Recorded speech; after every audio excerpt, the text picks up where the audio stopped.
সামাজিক যোগাযোগ মাধ্যমে দ্রুত ছড়িয়ে পড়েছে বলিউডের মেগাস্টার শাহরুখ খানের একটি নতুন ভিডিওটিতে দেখা যায় মুম্বাই বিমানবন্দরের নিয়মিত নিরাপত্তা চেকিংয়ের সময় ক্যামেরাবন্দী হয়েছেন এই তারকা। ভারতীয় সংবাদ মাধ্যমগুলোর তথ্যে জানা যায় বৃহস্পতিবার ২৯ জানুয়ারি মুম্বাই বিমানবন্দরে পৌঁছান শাহরুখ খান। সেদিন তার পরনে ছিল আকাশি রঙের একটি হুডি, সঙ্গে জিন্স প্যান্ট, মাথায় ছিল কালো টুপি এবং চোখে সানগ্লাস।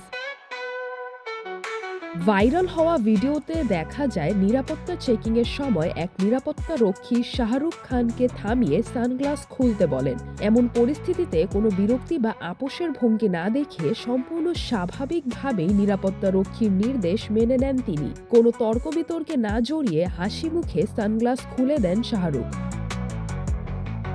নিরাপত্তা প্রক্রিয়া শেষ হলে অভিনেতা গার্ডের কাঁধে হাত রেখে সামনে এগিয়ে যান। এই ছোট্ট মুহূর্তই নেটিজেনদের মন জয় করে নেয়। ভিডিওটি ছড়িয়ে পড়তেই মন্তব্যের ঘরে প্রশংসায় ভরে যায় ভক্তদের প্রতিক্রিয়া। একজন ভক্ত লেখেন, এই কারণেই তিনি সবার কাছে কিং। আরেকজন মন্তব্য করেন, একজন সচেতন নাগরিক হিসেবে শাহরুখ খান জানেন নিরাপত্তা রক্ষীদের দায়িত্ব পালন করতে হয় এবং সেটার প্রতি তিনি পূর্ণ সম্মান দেখিয়েছেন।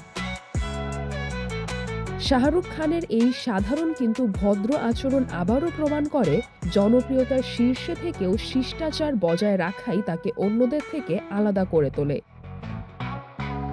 কাজের দিক থেকে বর্তমানে কিং সিনেমা নিয়ে ব্যস্ত সময় পার করছেন শাহরুখ খান। এই সিনেমার অন্যতম আকর্ষণ হল প্রথমবারের মতো তার সঙ্গে মুখ্য ভূমিকায় অভিনয় করছেন তার মেয়ে সুহানা খান। ছবিটিতে আরও দেখা যাবে রানী মুখার্জি, দীপিকা পাডুকোন ও অভিষেক বচ্চনের মতো জনপ্রিয় তারকাদের। সিদ্ধার্থ আনন্দের পরিচালনায় নির্মিত কিং সিনেমার পোস্টার ইতোমধ্যেই নেট দুনিয়ায় আলোচনার জন্ম দিয়েছে। সিজরাতুল আভা, দৈনিক আমার বাংলাদেশ।